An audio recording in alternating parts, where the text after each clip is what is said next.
ngasi akhoi journey asi Imphal Bazar dagi Maibakhul fawuni hariba mafam asi Imphal East da lay mafam asi gi Radiant Club and Resort haina khangnaba adudani miyamgi khwaidagi nungaiba pothafam singi manungda amani mafam asi yamna fajai ising nushit yamna sengba jingkhong da layba resort amani lambi asi Koirengei romdagi shum chatlaga awang poshangom Leikinthabi taba lambi aduda layba ahanba oil pumdugi nakan lomda layba lambel aduda chatlaga lambi mayam mafam adu yawraga chatminarasi yawraga yengminarasi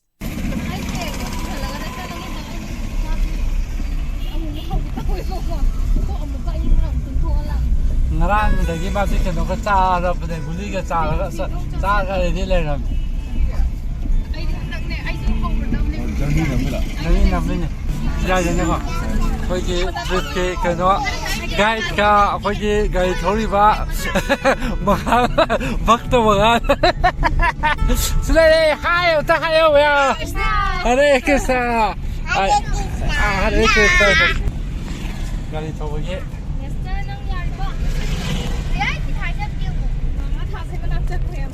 Ada haja.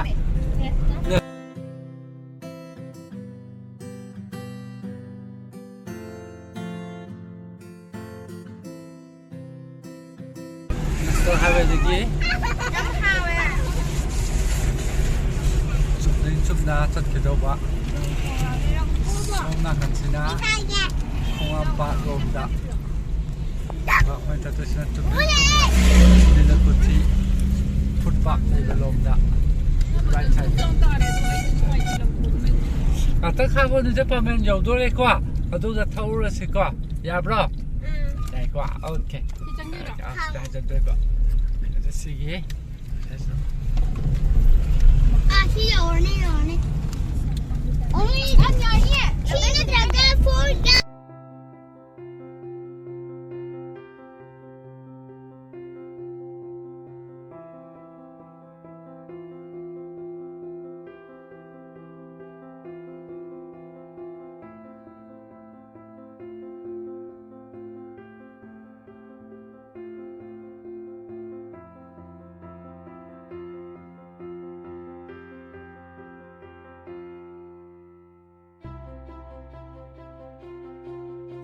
Hauji akhoi yokshile Imphal dagi na Maibakhul fabu lakpada lambel asi yamna nungai adu thakchilakpa resort ki mafam se thakchilakpada kitang lambi thong se kitang nungai taba ma khoina ujare sing nong tawa matamdadi khoi kitang lambel se sapada ekhongumba thokadabo male hauji yoksile tangaire khoina manung yogadawba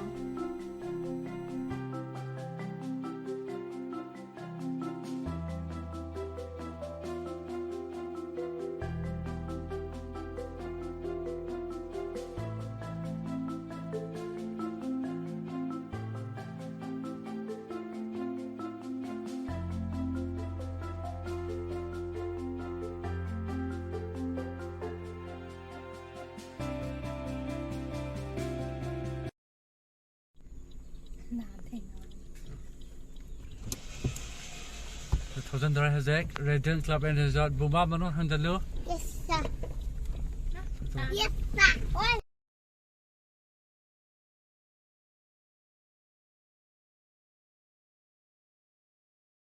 mafam asida laise Radiant Club and Resort ki Ningsing Lekol Park mane park se mayam yemina se da changpham laire sida changdingai gi mamang da sida mayam gi photo shoot tongna ba angel gi gano ma laire sida mayam la aga photo shoot to bayani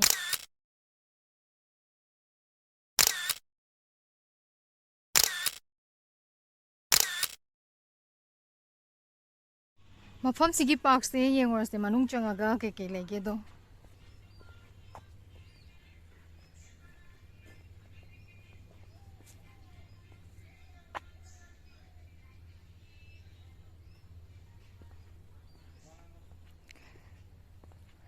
se kids below 6 years ki oiba sigi sana phone se na Angang macagi slide jam pi e angang macagi ni yam nungsi. Som dasu ahan singi mamam palak minaba singi botha phom chu lai re. Tang chang si sang yang si yam phajai view this daga phaman ga photo na madi yam phajani. Wow. Yam phajai si so amung sang ki si som ki view si yam phajai. Mayam shooting to bosu lakwa mafam ni. Som dasu sanafam ama lai re. Sina chahi taruk mathaki. Yengorasi kay sina kamain tawgin.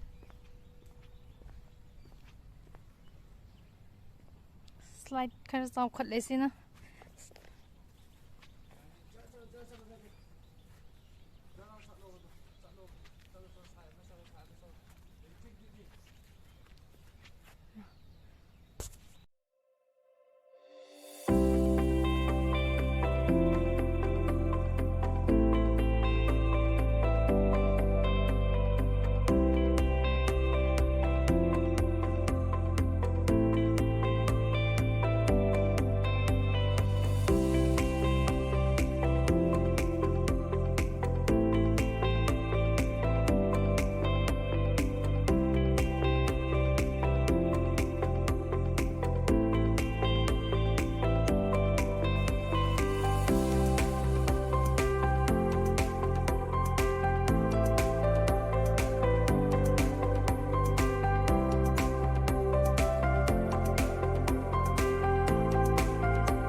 Narupa matungda kaygumba khara di chani duna sanafam sigi hek mamangda snacks bar ama lei somna mayam yimbi intaminas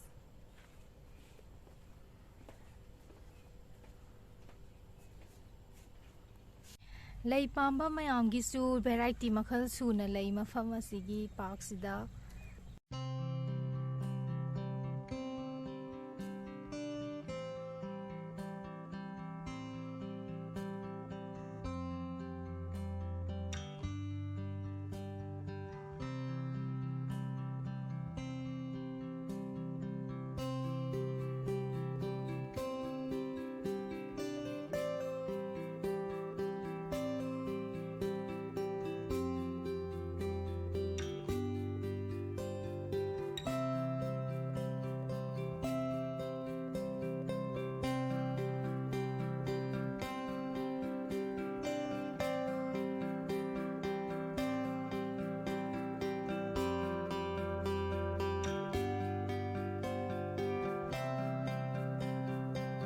Koi nazik lai ribasi Redden Club and the Resort ki guest room number 1 ne ado sigi hek mamang da restaurant lai do restaurant chang jing ai mamang da akoi mafam guest room je hana ke kamain to ge have do hana yeng tho rasi mayam chang mina gi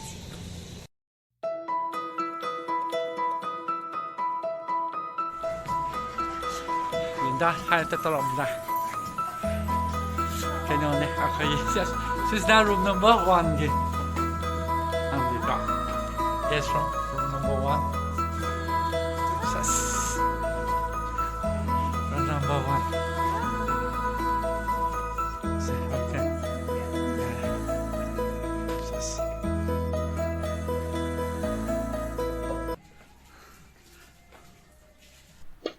Koi hojik changa kadori sina guest room number 4 gini guest room number 4 se family achoba singna leibada matik chaba room ne leibagi damakta semba room ne changbiro muyeng ase double bed ama thare double bed si am phajana design tawre side da drawer macha ama panba table gumna asongi side ta chu happy wardrobe marang kai ba achoba ma leire mingjen leire aduga side da coffee thakpa ya na ba loina sem sadana thambire water boiler amaga loina na bathroom toilet se double door oi ahan bagida version ama mirror ama tawraga towel ga thame manungdana bathroom ga toilet ga punna leire yamna guest ki damakta koi leibada yamna nungai ba नुंगाइना सेंबीबा room ने अदुगा सोम side ता कोई video से number दा कितंग वाले TV की फैसिलिटी सु लई अदुगा सोंगी room Cina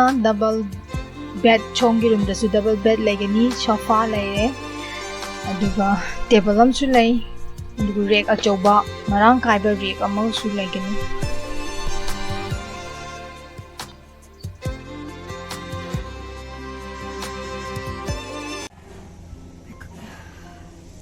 Koirengei Radiant Club and the Resort की restaurant अमुक येंगरसी कमाइन तो गया बदो ने restaurant सोम द लेरे restaurant की हैक ममांग दा swimming pool अचौबा यामना फजबा view लई नुसा की मंगानगा हैक मपान द लेरिबा blue सिगा यामना फजहले swimming pool से दा कालेन की मतम दा मयाम swimming toba lakpayani aduga nungdang waramdana aikoigi dinner loraba matungda magi akoibase walk tobayani ine swimming pool gi view se aduki matik phajai magi dolphin ye iba sigi blue sigi reflection magi blue color gi reflection se ising si de yam phajai aikoina amuka hena photo namakpa photographer ahaiba nagana madi yam tim phajagani mayam lakpiu enjoy tobiu hojek swimming ki damaktani hojek lai ma'am se swimming soldan auto pira udana swimmer sa se pun la kada ja hai to deba sida okay ki ka do be ki no ha no ka de ki no ba se la sa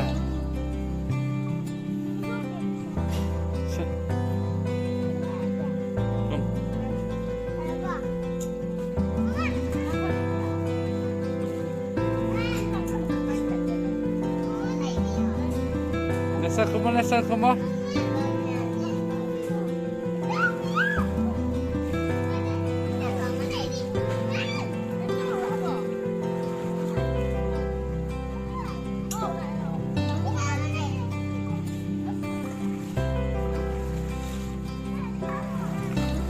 say hi.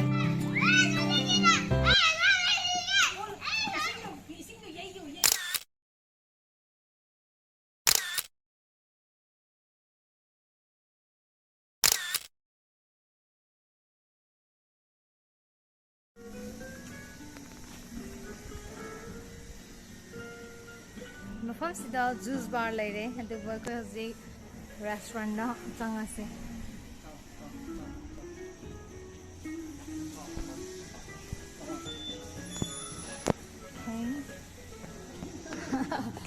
Hello. Hi. Good morning. Hek sang baga somda khoi karaoke toba yaba stage ama legani ko aduga ma'am यंबियो तना मोगी table Som the counter लेरे याम नाने arrange तोबी को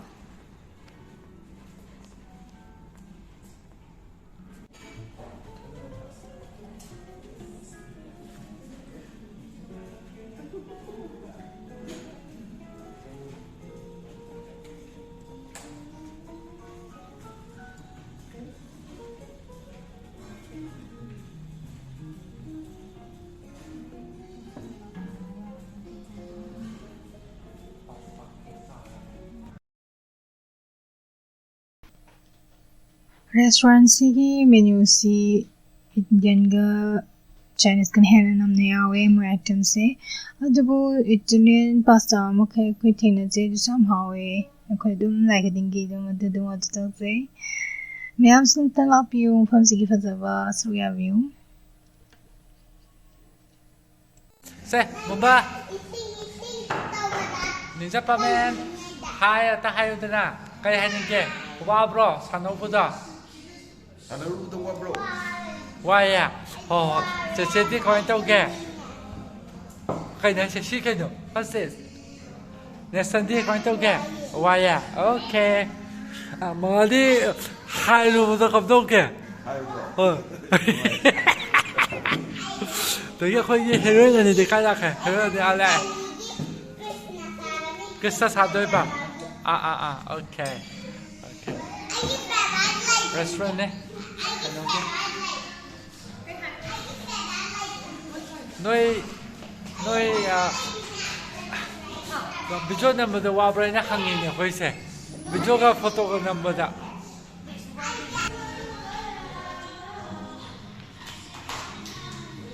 사로 레마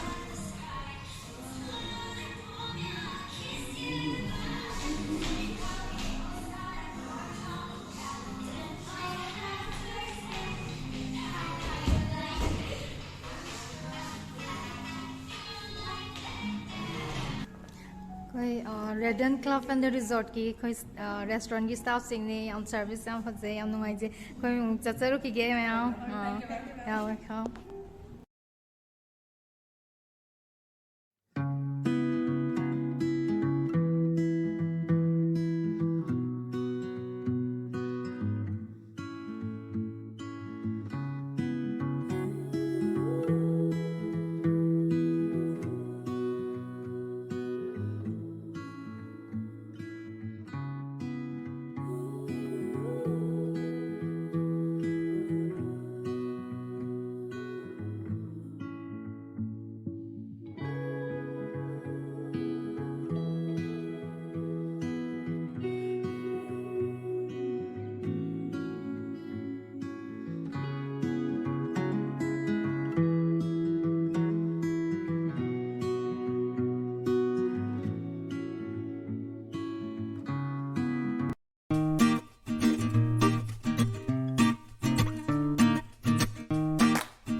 Ahora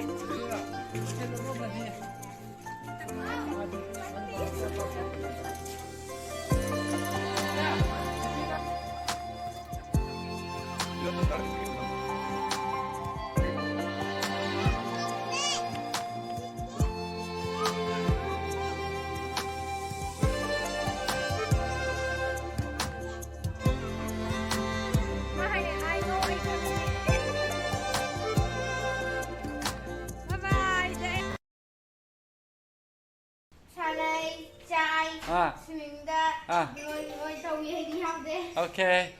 이제 밥을디. 케이크 누아리 봐. 사사네 사수자야. 네스턴디. 이시차나 버카다기. 레디. 사나바가 개슈미 아 가렌 사람에게 아 아두마tum 그리 백화자 하이카자 한바기 누가요? 사나보면 방에 엄청 사나다봐 잠깐 타이는 더기봐 아 나랑 더래 아. 산주 더래 아. 이자 보고 방에 아. 찌질이 보고 좀 말이 부대 이거는 남자 보기지 아 레디 레디 전 풀에 나무가 내 상대 이거에 고라가 정말 그랬어 신기를 거 Mathangi video da atopa mafam amada mo ekhoi punna thengnamina kisi ngasigidi matang saida lesinje